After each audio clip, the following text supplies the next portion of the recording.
Olá, minha aluna, olá, meu aluno, seja você bem-vinda, seja você bem-vindo. Espero que todos estejam bem, se cuidando e vamos aqui dar continuidade com mais uma das minhas videoaulas dentro desta disciplina da qual eu sou o professor de vocês neste semestre de planejamento governamental. Fiquem muito atentas, fiquem muito atentos ao que vamos discursar, do que eu irei falar, do que eu irei explicar para a nossa videoaula de hoje.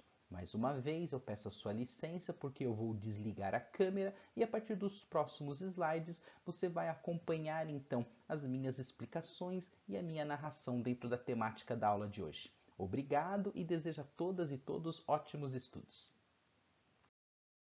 Muito bem, minha aluna, muito bem, meu aluno. A nossa aula de hoje versa sobre a temática do plano diretor. E num primeiro momento, quero fazer uma introdução para que a gente possa entender de fato o que é o plano diretor. Eu já falei para vocês anteriormente, de uma forma introdutória, rápida, mas a gente vai dedicar a nossa aula para que de fato nós possamos entender este instrumento, para que nós possamos entender com mais detalhes do que se trata e o que é o plano diretor. Eu vou dividir esta nossa aula em duas partes, para que não fique muito carregado e para que você entenda de forma bem minuciosa o que é esse instrumento de planejamento denominado então plano diretor. Acho que no primeiro momento, pessoal, nesta característica de introdução que eu quero dividir com vocês, a gente precisa pensar que o plano diretor nada mais é do que um projeto de cidade no que se diz respeito aos seus aspectos físicos, os seus aspectos territoriais, e ele é elaborado, então, o plano diretor, pelo nosso Poder Executivo Municipal. E aí, dentro disso, pessoal, tem uma responsabilidade técnica de um arquiteto urbanista. Então, você tem essa especificidade desse arquiteto, desta profissão. E aí é claro que além deste arquiteto urbanista, a gente também tem a participação de uma equipe de várias áreas, que a gente diz ser uma equipe interdisciplinar. E é claro também que a gente tem uma característica de planejamento participativo, ou seja, da comunidade como um todo, para que nós possamos elaborar o plano diretor.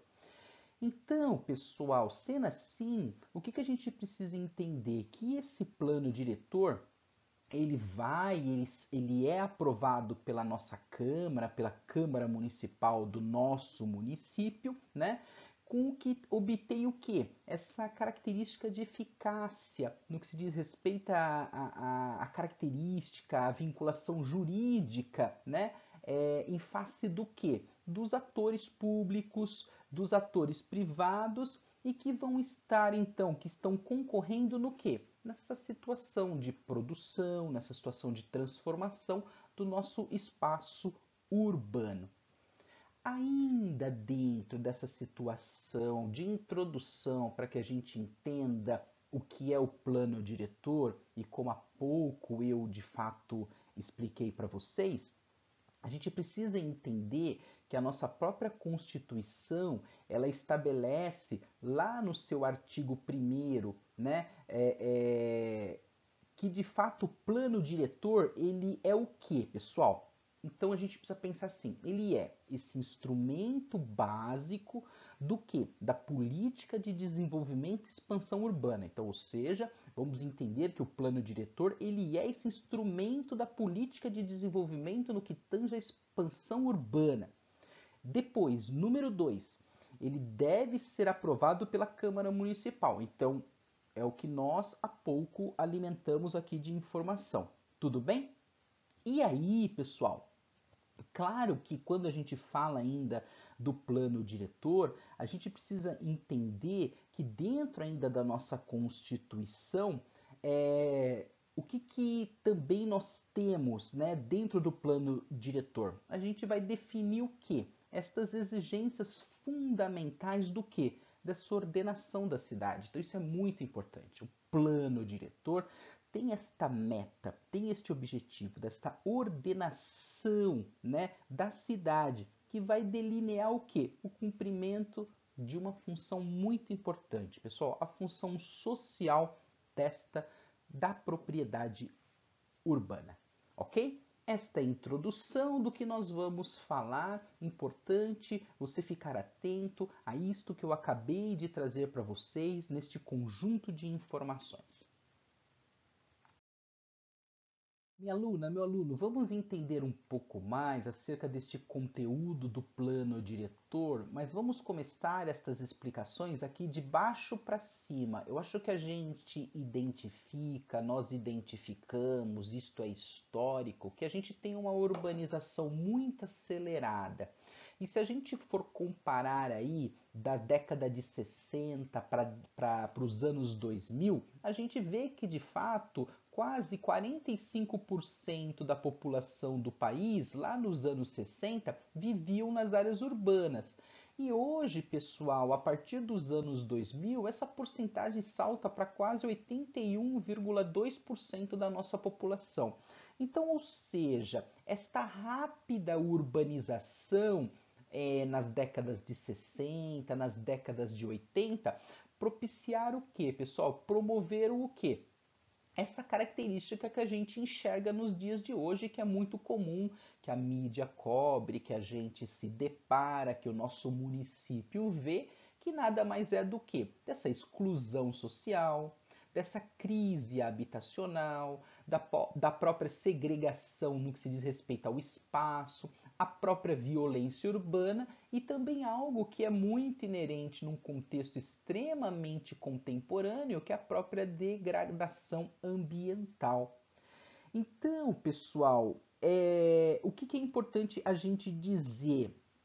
Que os municípios eles têm então essa competência no que se diz respeito a promover a ordenação territorial das suas cidades. E isso está no artigo 30 da nossa Constituição. Então, o que de fato é importante, pessoal? Essa ordenação nada mais é do que, pessoal, dessa produção, dessa transformação do espaço urbano, de seguir o que? Um planejamento. Segue esse planejamento e no que se diz respeito ao quê? Vai concretizar o quê? A elaboração, a execução de planos, de normas de controle do uso, da própria ocupação do solo, dos projetos urbanísticos, que vão então ter o quê, pessoal? Uma coerência, uma coesão, e então uma dinâmica. Então cabe exatamente, né, aos municípios esta competência no que tange então esta promoção desta ordenação territorial dentro efetivamente das cidades. E dentro deste conteúdo, então, minha aluna e meu aluno do plano diretor, a gente salienta então essa nova ordem jurídica e também urbanística que surge então, que emergiu como forma então de superação do processo de exclusão social e também da própria segregação de espaço que eu acabei de falar para vocês. E aí é importante a gente identificar que se destaca então a inclusão de um capítulo sobre política urbana na própria Constituição e também na regulamentação pelo Estatuto da Cidade a partir então do ano de 2001. E este planejamento, então, deste desenvolvimento das cidades, acerca dessa distribuição de espaço da população e também dessas atividades no que se diz respeito a este cenário econômico do município e do território, sob, então, as áreas de influência, pessoal, de fato, tudo isso, né, está ali alicerçado numa lei que é o que vocês acompanham aqui, a Lei 10.257/01.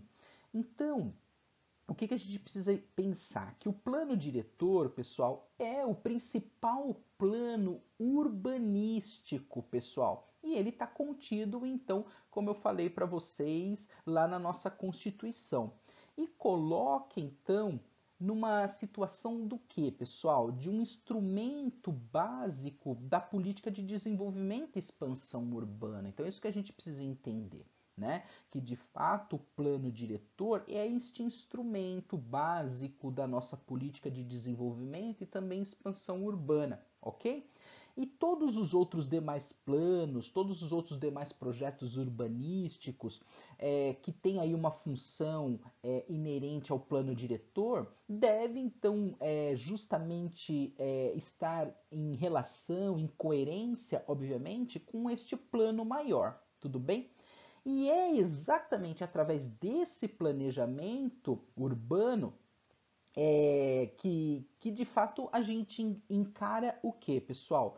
Ele vai ser detalhado por outros planos, por outros projetos urbanísticos, como então este plano no que se diz respeito à mobilidade urbana, ao saneamento, à habitação, né? E todos os outros projetos no que se diz respeito a loteamento, à obra pública, às operações urbanas, enfim, tudo aquilo que de fato está acontecendo dentro do município e tudo isso deve se harmonizar a estas disposições efetivas deste plano diretor.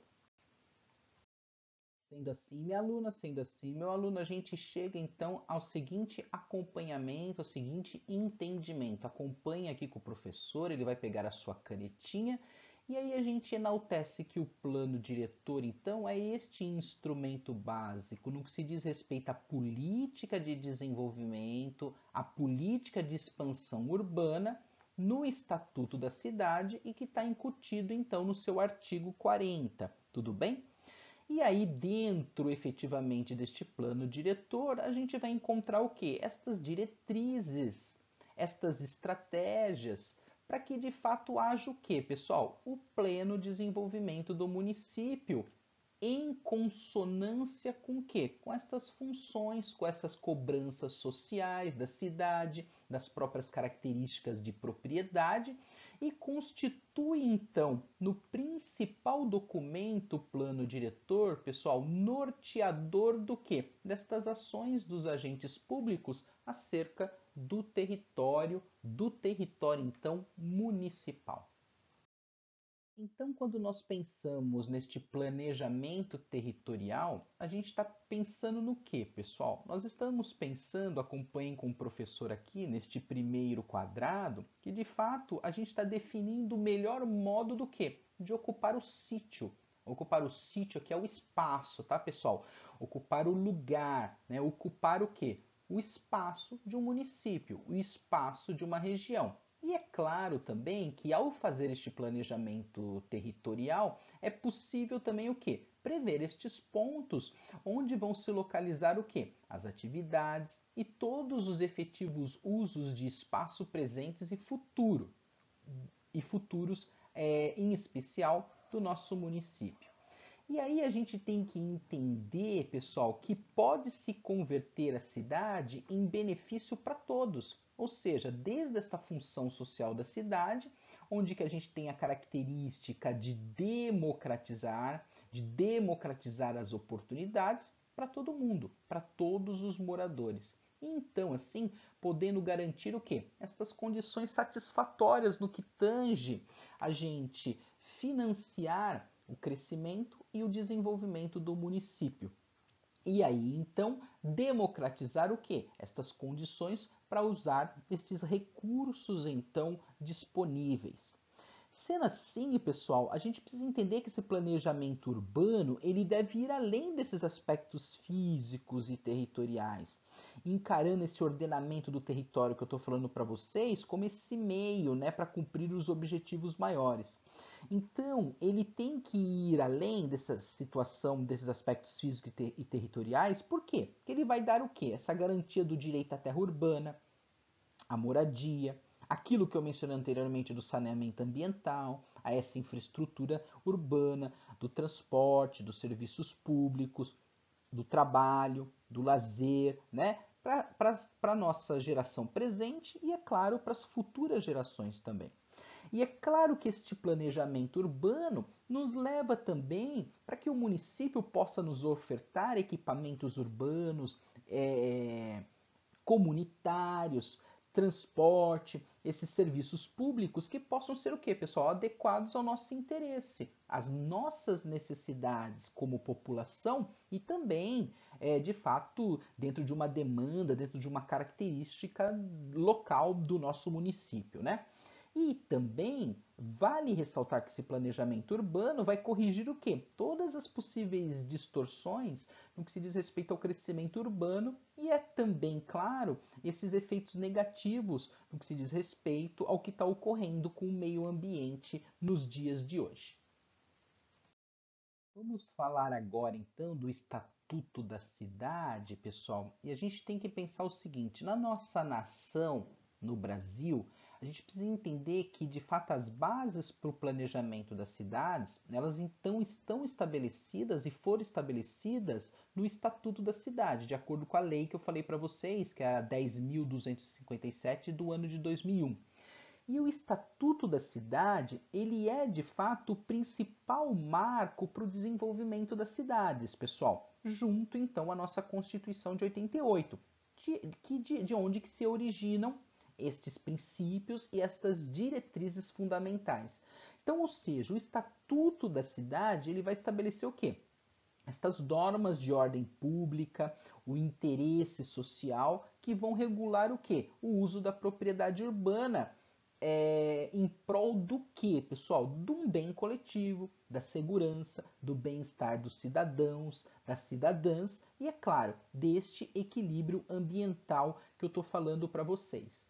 Então, aqui, o Estatuto da Cidade, ele propicia então a possibilidade de criar zonas especiais de interesse social, que são as ZEIs, a utilização compulsória de terrenos e imóveis considerados subutilizados, a utilização mais adequada do imposto, o que a gente conhece como IPTU, né, que é o Imposto Predial e Territorial Urbano, e a aplicação de operações urbanas consorciadas, dentre outros, que serão então estudados mais à frente, que a gente vai falar na sequência, pessoal.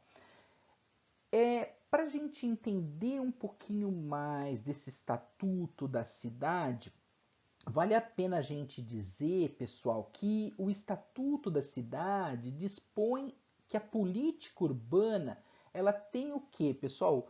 Por objetivo, ordenar este pleno desenvolvimento destas funções sociais da cidade e da propriedade urbana, né? Mas, de fato, o que, que isso significa, né? O que, que a gente precisa entender? Que a própria propriedade urbana, mesmo que a gente entenda que ela é privada, ela deve ter uma função social. O que, que seria isso, pessoal? Em tese, o dono de um terreno baldio, por exemplo, ele tem o direito de fazer dele o que preferir. A gente entende, a gente sabe que isso é o correto. Só que, pessoal, se for melhor para a cidade como um todo, que aquela região onde o terreno baldio se encontra seja e possa ser também residencial, aí é legítimo, então, ao poder público que ele fixe o que, pessoal? Esta obrigação de que apenas moradias sejam instaladas ali. Então, essa propriedade continua sendo privada, só que com uma função social, pessoal. Vai ter uma função social garantida pela exigência que a lei de fato impõe acerca do seu uso. E aí, na nossa nação, como em outras regiões também, até no planeta como um todo, que são subdesenvolvidas, as cidades, então, elas cresceram nessa característica muito desordenada. E aí elas foram criando, então, muitos problemas, pessoal, com relação a essa degradação do meio ambiente, com relação aos deslocamentos, né, com o pessoal que mora muito longe para a região do centro, a própria falta de saneamento básico, entre tantos outros problemas. E aí, então, cabe efetivamente a uma política urbana introduzir o quê? Este desenvolvimento inclusivo. Não obstante, pessoal, este desenvolvimento sustentável, equilibrado, que de fato então vai corrigir estas distorções que são então históricas junto à nossa nação, junto então ao nosso município. Dentro ainda destas especificidades do Estatuto da Cidade, a gente precisa identificar também, minha aluna e meu aluno, que outra situação muito importante e inovadora acerca do Estatuto da Cidade é o que, pessoal? É a previsão da participação direta do cidadão e da cidadã No que? Nessa formulação, nessa execução e nos acompanhamentos dos planos, dos programas e destes projetos de desenvolvimento então urbano. E isso nos leva exatamente a um plano diretor mais participativo. E o que é de fato esse plano diretor mais participativo, pessoal? A gente precisa entender uma característica de obrigatoriedade que para cidades com mais de 20 mil habitantes, 20 mil pessoas, 20 mil integrantes de regiões metropolitanas e aglomerações urbanas, a gente vai ter então essa característica deste plano diretor participativo.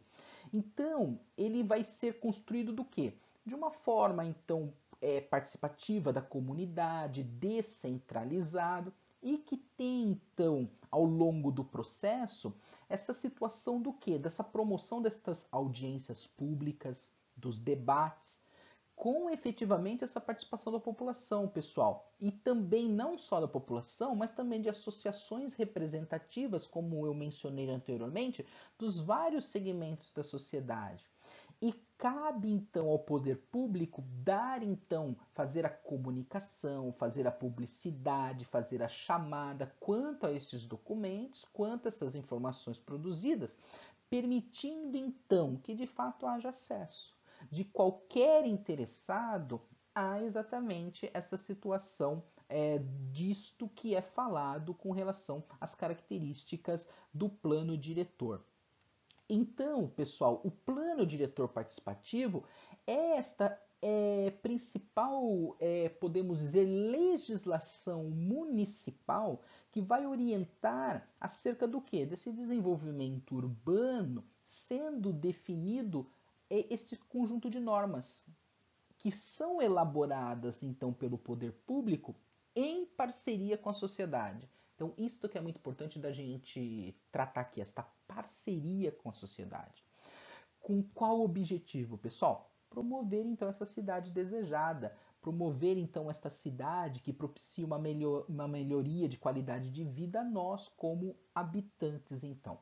De fato, este plano diretor participativo, pessoal, e organiza o que? O crescimento, o funcionamento do município, garantindo então este equilíbrio, esta função também socioambiental para o município. Minha aluna, meu aluno, então dentro deste âmbito então municipal é prevista então esta gestão orçamentária participativa, que inclui então esta realização destes debates, destas audiências, destas consultas públicas sobre estas propostas então colocadas lá do plano plurianual, da própria lei de diretrizes orçamentárias e, é claro, do próprio orçamento anual. Como então essa condição obrigatória e que tem então esta aprovação pela Câmara Municipal? E aí a gente já falou da obrigatoriedade anteriormente, né, que de fato, conforme o Estatuto da Cidade, no seu artigo 41, nem todos os municípios são obrigados a elaborar este plano diretor, porém nós temos a obrigatoriedade para estes municípios com mais de 20 mil habitantes e também integrantes de regiões metropolitanas e aglomerações urbanas. E estes municípios, então, que eles se dediquem a reduzir estas desigualdades através deste instrumento, a prevenir essa degradação ambiental, a melhorar a qualidade de vida e, é claro, buscar este desenvolvimento sustentável e também as próprias potencialidades deste município, deste espaço, deste sítio. Vejam que, de fato, tem-se uma missão gigantesca, mas que nós temos N conflitos e estes conflitos eles acontecem o tempo todo. Estes conflitos que eu digo de todas estas partes envolvidas, do município e da sociedade como um todo, e a recíproca também é verdadeira. Como conclusão, então, minha aluna, como conclusão, então, meu aluno, desta primeira parte que nós falamos do plano diretor, a gente precisa entender que, número um, o que nós colocaríamos? Ele indica os objetivos a serem alcançados. Número 2, ele vai explicitar as estratégias e instrumentos para atingir estes objetivos. E número 3, o plano diretor vai oferecer então instrumentos para que estes objetivos sejam de fato cumpridos por aquele município e depois aprovados então pela Câmara Municipal. Sendo assim, minha aluna, sendo assim, meu aluno, eu me despeço de você, agradecendo o seu interesse por esta videoaula que enaltecemos acerca do plano diretor. Vale a pena você também pesquisar, entender como é que é o plano diretor, em especial da nossa cidade, da cidade que a gente vive, da cidade de São Paulo, aqueles que estão também e que vivem junto às cidades da região metropolitana aqui, por favor, busquem também o plano diretor efetivo do seu município para entender um pouco sobre o presente, sobre o futuro, pensando então também na sua população de hoje e naquela que virá no futuro próximo. Então logo vamos dar então continuidade na parte número 2, enaltecendo então outros elementos, outras características do plano diretor. Até a nossa próxima aula, meu muito obrigado por enquanto, minha aluna, meu muito obrigado por enquanto, meu aluno.